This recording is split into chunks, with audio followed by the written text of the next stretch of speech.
Medicine Bow Basin, Wyoming Territory. Late summer, 1886. The light looked honest. Golden grass, long shadows, still air.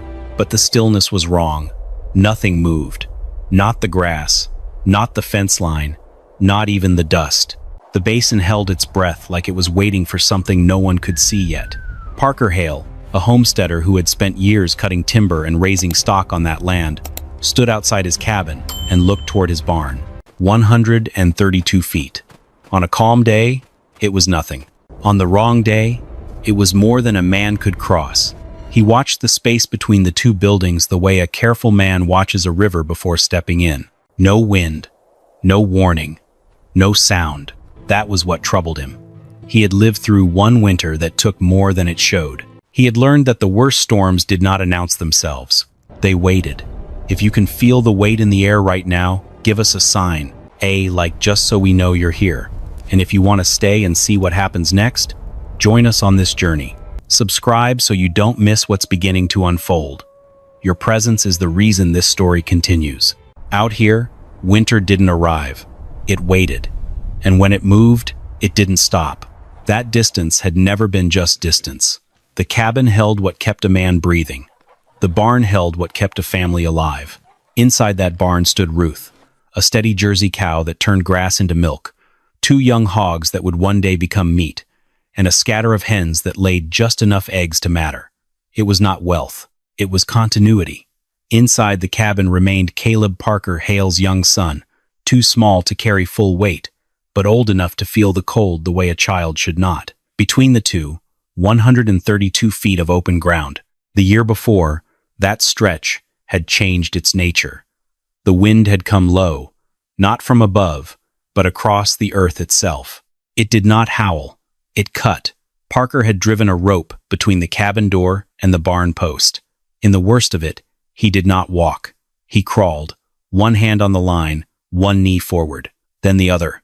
Behind him, Mara Hale, his wife, who kept the ledgers of their seasons and the quiet records of their land, made the same journey. Again and again, morning and night, for the animals, for the milk, for the work that could not wait. The cold did not take her all at once. It settled in her lungs.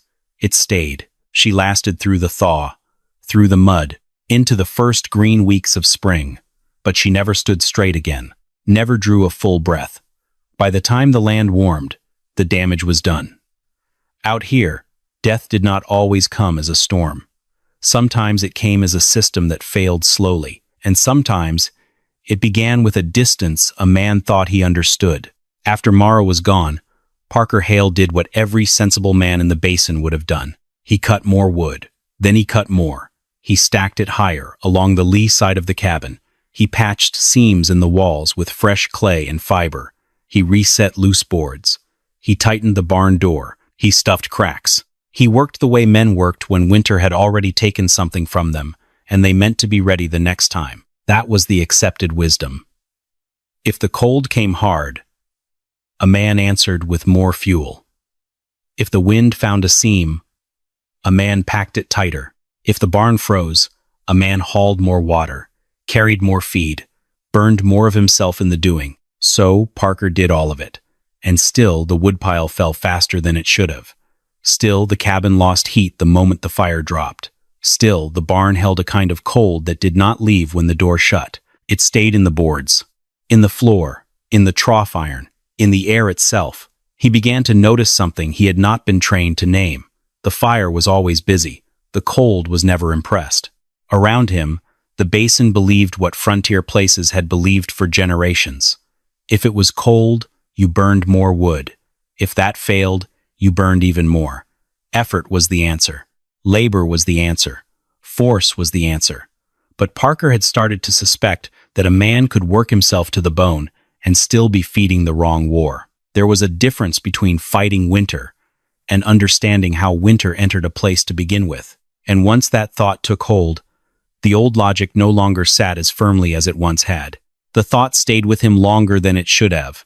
That night, after Caleb had fallen asleep and the fire had burned down to a low, steady glow, Parker Hale crossed the cabin and opened the small cedar chest his wife had kept at the foot of their bed. It still smelled faintly of dried grass and ink.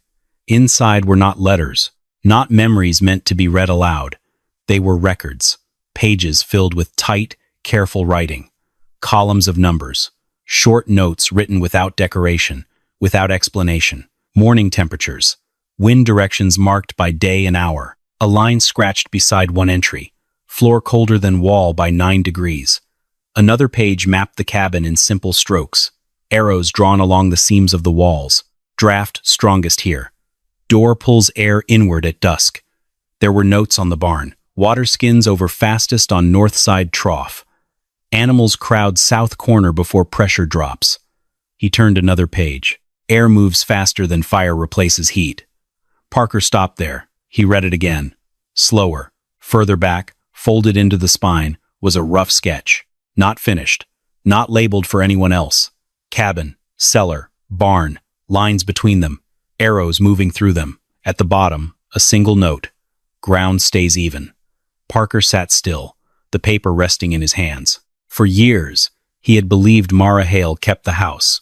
He had been wrong. She had been measuring it, testing it, reading it, not as a place, as a system. And for the first time, he understood something that had been there all along. She had already seen it. Parker did not close the notebook right away. He sat with it, elbows on his knees, the low fire behind him and the quiet weight of the land pressing in from every side of the cabin. Cabin, cellar, barn, lines between them. He had walked that distance 1,000 times, always above the ground, always through the wind, always exposed to whatever the sky decided to send. He had been thinking in straight lines. The notebook did not. It moved through the earth. Parker looked down at the floorboards beneath his boots. Beneath that, the cellar. Beneath that, the ground that Mara had marked as steady, even, unmoved by the swings that ruled the air above it. The thought came together slowly. Then, all at once. Not across. Down. Not outside. Through. If the cold came with moving air, then the answer was not to fight it in the open. It was to step out of its path entirely. He would not shorten the distance. He would change where the distance existed, from the cabin into the cellar, from the cellar into the ground, from the ground into the barn, a closed path, a place where the air could not run. He sat back slightly, the idea settling into place with a kind of quiet weight. Everything he had been taught said a man built upward, stronger walls, higher stacks, bigger fires. This was the opposite. This was going down into the one place the wind could not follow. It sounded wrong. It felt wrong, and that was the first sign that it might be right. By first light the next morning, Parker Hale was already outside. He marked the line from the cabin to the barn with stakes and twine. Then he put the shovel into the ground. The earth did not give easily. It was hard-packed clay, laced with stone that had settled there long before he arrived. Every foot of progress had to be argued for. Every strike of the shovel was answered by something that refused to move. He worked without speaking. Caleb followed where he could, dragging smaller rocks away in a shallow wooden sled, his boots slipping in the loose dirt behind the trench. He was too young to dig, but not too young to help. By the end of the first week, the cut in the ground stretched barely 18 feet. 18. Parker stood at one end of it and looked down its length. It did not look like a solution. It looked like a beginning that might never reach the other side. His hands had already split in places the calluses had not yet hardened. The skin along his palms had opened, then closed, then opened again. His shoulders burned with a steady, dull heat that did not fade when he rested. At night, the ache settled into his back and stayed there. On the 8th day, he stopped, not because the ground had beaten him, because the numbers had begun to press in. He turned and looked at the wood pile stacked against the cabin wall. It was not enough. Not for a full winter. Not if the cold came hard. Not if the wind held. There were other tasks waiting.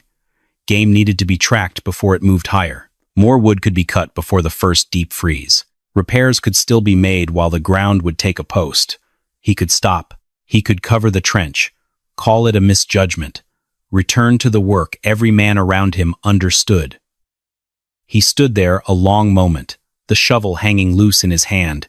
Behind him, Caleb dragged another small stone clear, and set it aside without being asked. Parker looked once more at the shallow line in the earth, then at the woodpile, then back again.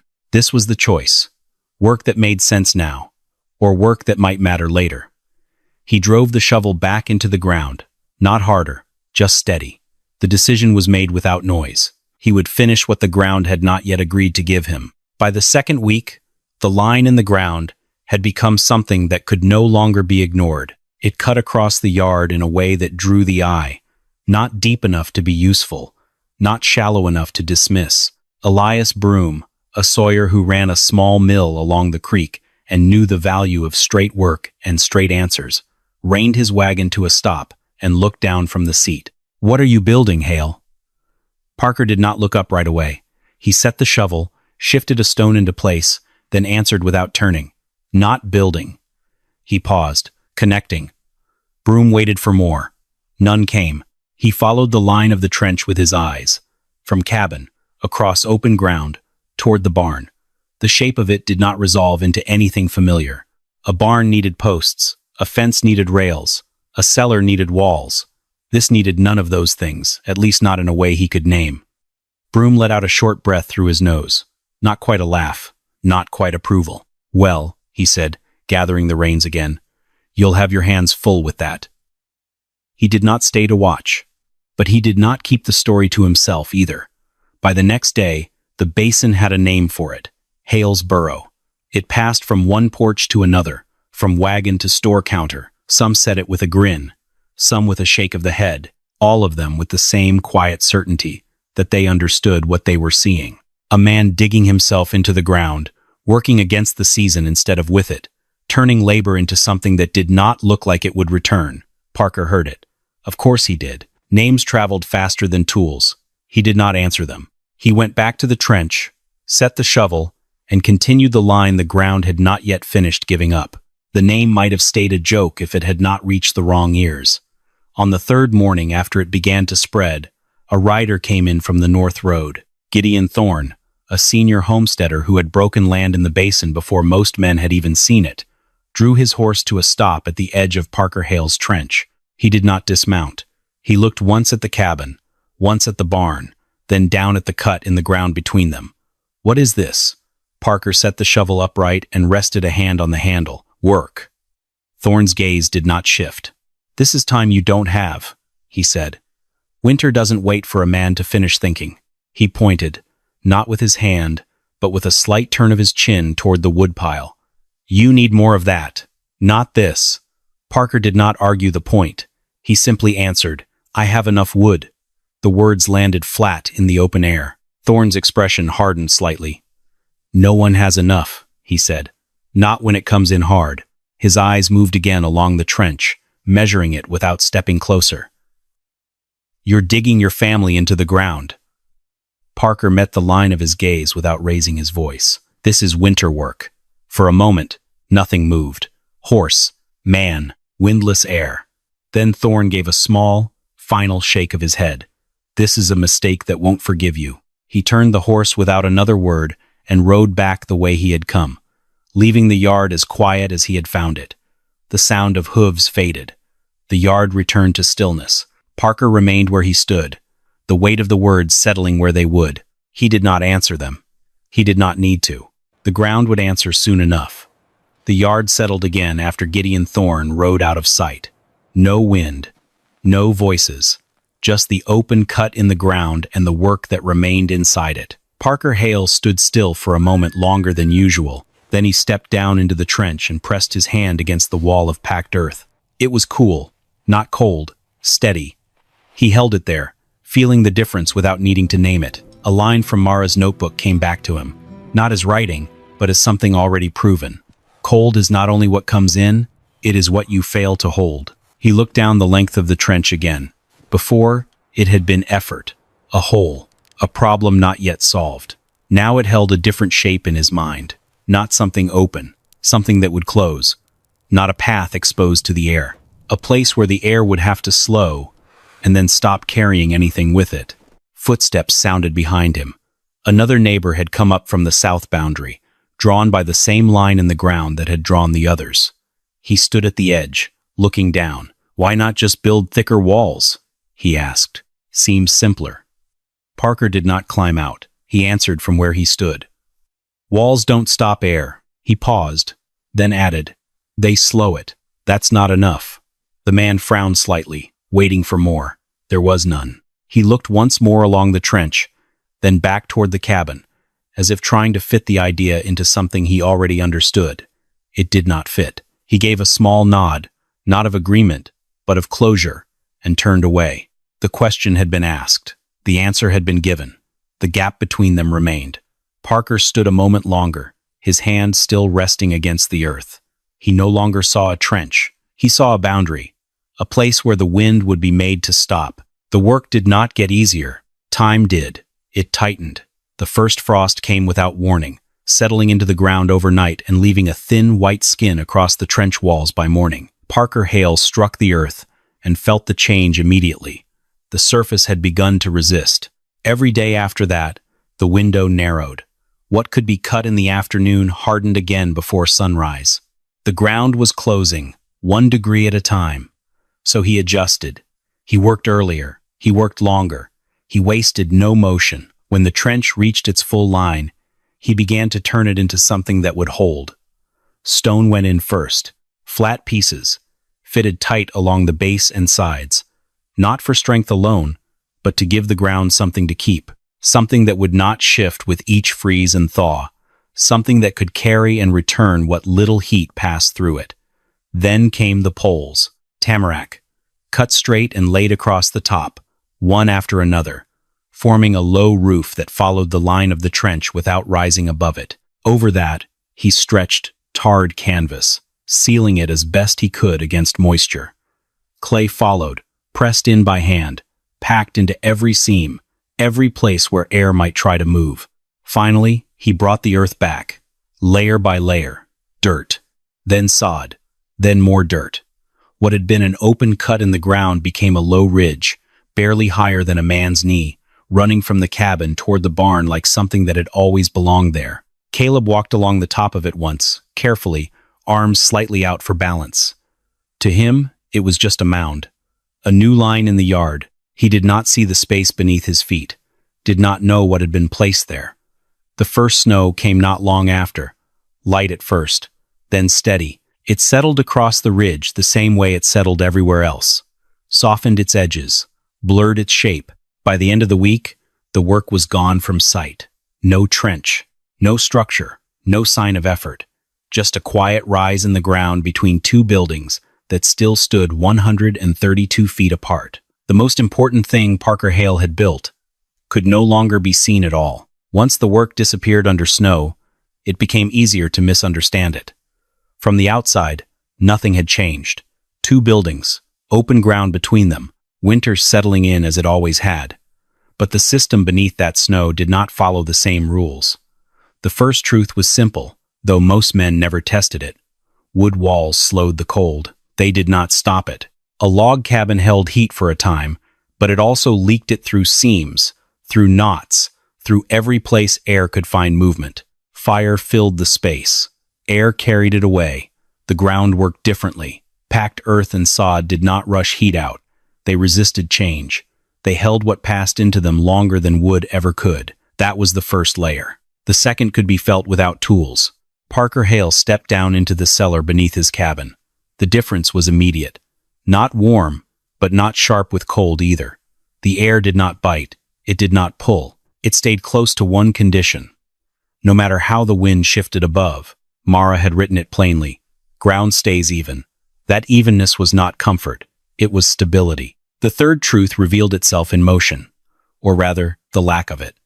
In the barn, Ruth shifted her weight, her breath rising in slow, steady plumes. Animals gave off heat. Not much, but constant.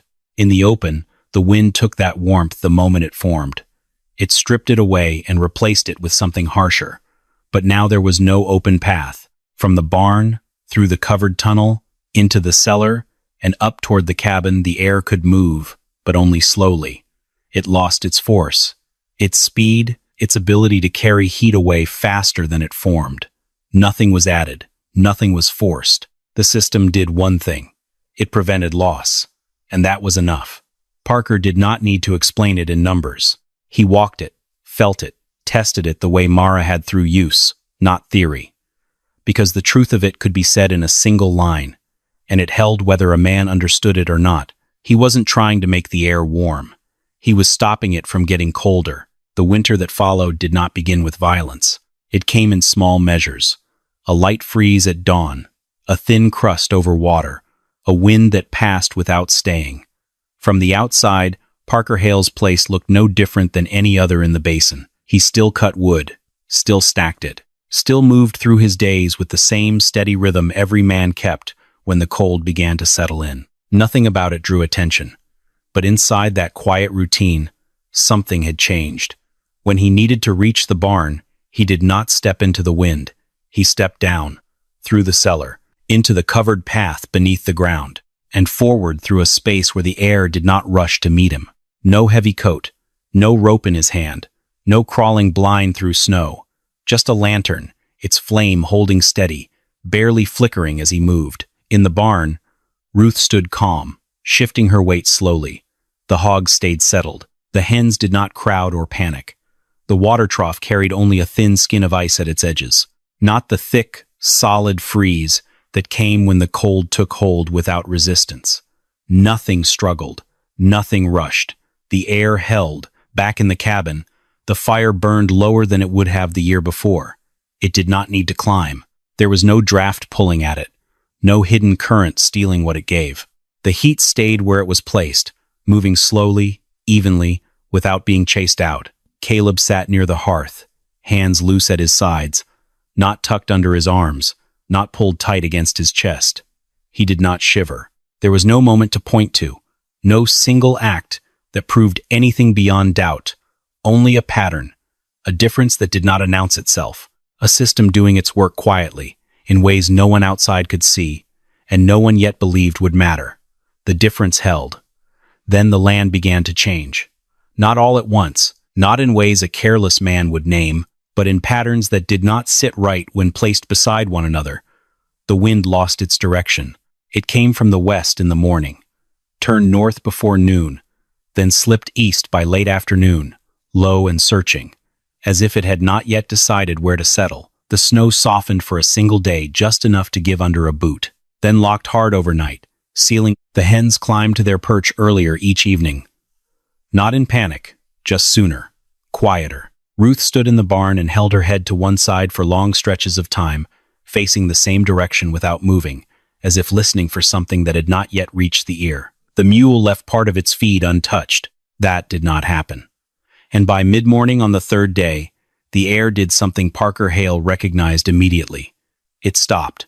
Not the kind of stillness that came with calm weather. A deeper one, a held breath. He went back into the cabin and opened Mara's notebook again, turning to the pages he no longer needed to search for. The line was there, unchanged. When the air stops moving, it is about to move too much. He closed the book without reading further. There was nothing to add to it. Outside, the basin looked as it had in the hook of every false quiet day, wide, open, harmless to the eye. But the signs had aligned, not loud, not dramatic, just certain. Parker said nothing. He stepped down into the cellar, walked the length of the tunnel, checked the seams by touch, not sight, felt for any place the air might try to find its way through. There were none. He returned to the cabin, set the lantern back in its place, and waited. Not for the storm. For the moment, it would decide to move. It came at noon, no warning beyond what had already been given. No slow build, no distant rumble. One moment the basin held its breath. The next it broke. The sky dropped. Temperature fell hard. Fast enough to feel.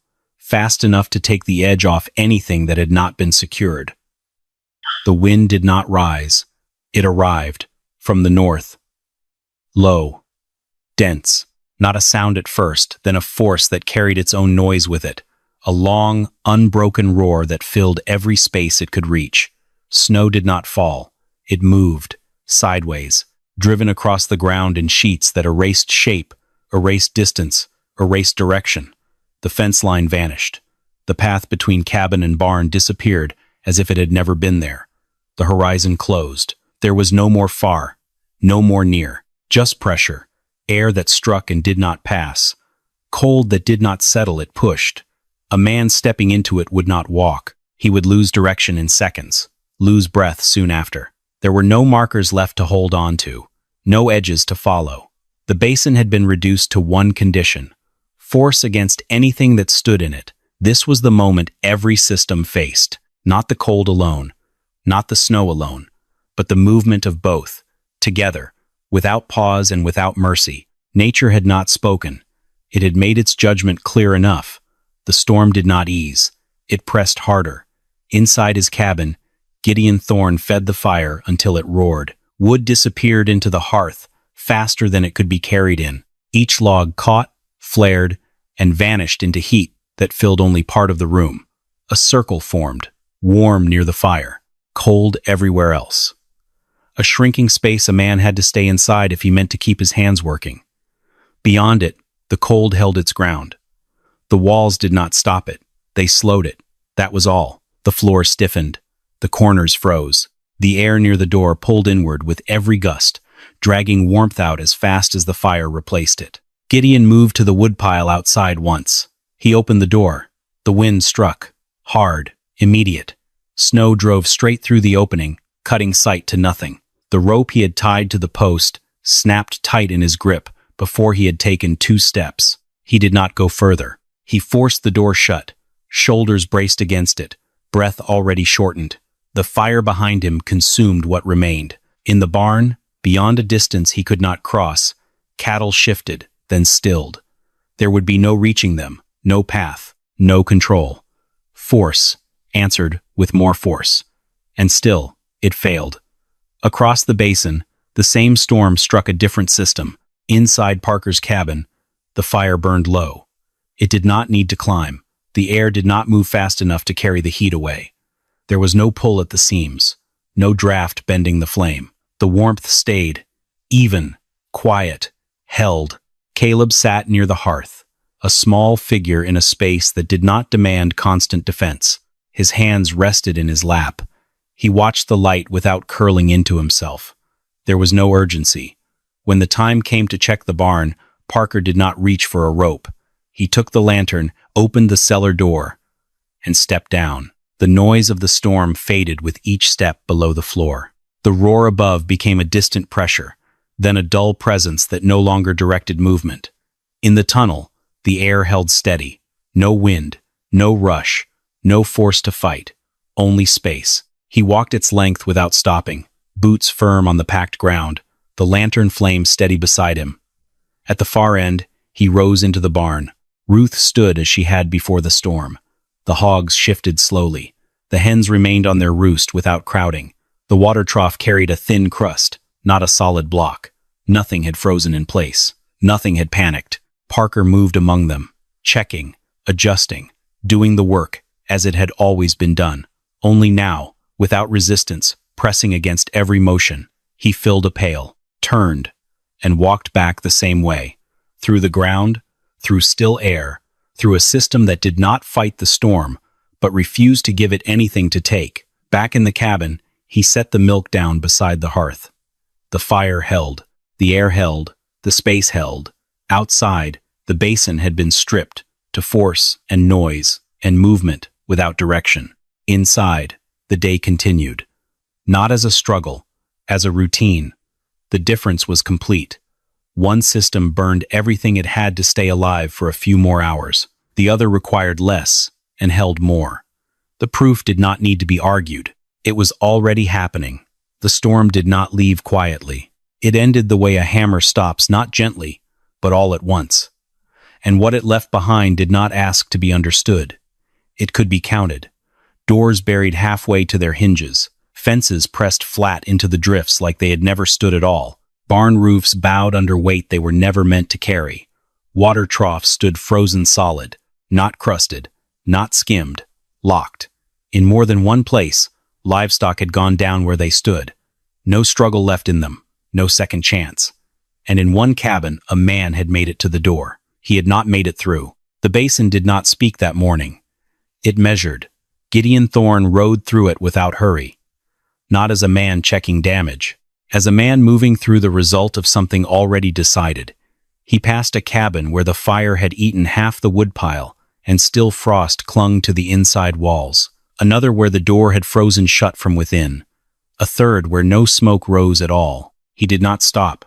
There was nothing left there that needed his judgment. Then he turned toward Parker Hale's place. Not with hope, with conclusion. A trench, a deviation, a mistake the winter would have corrected. That was what he carried with him as the cabin came into view. Then he slowed. Smoke. Thin. Straight. Controlled. Not the thick, desperate burn of a fire trying to outrun the cold. This held. He was off the horse before it settled. Crossed the distance, opened the door, and stopped. Parker stood. Caleb sat at the table, hands loose, not drawn tight against his body. The room was warm, not near the fire, not in corners, everywhere. The air did not move. It stayed. Gideon stepped inside slowly, like a man entering a structure that should not be standing. He felt it through his boots first. Heat not rising, not escaping, held low, kept. He closed the door behind him, waited, for the pull, for the leak, for the flaw every structure had. Nothing came. He looked at Parker once, then around the room, then back again. Show me. The words came quieter now, not as judgment, not as authority, as necessity.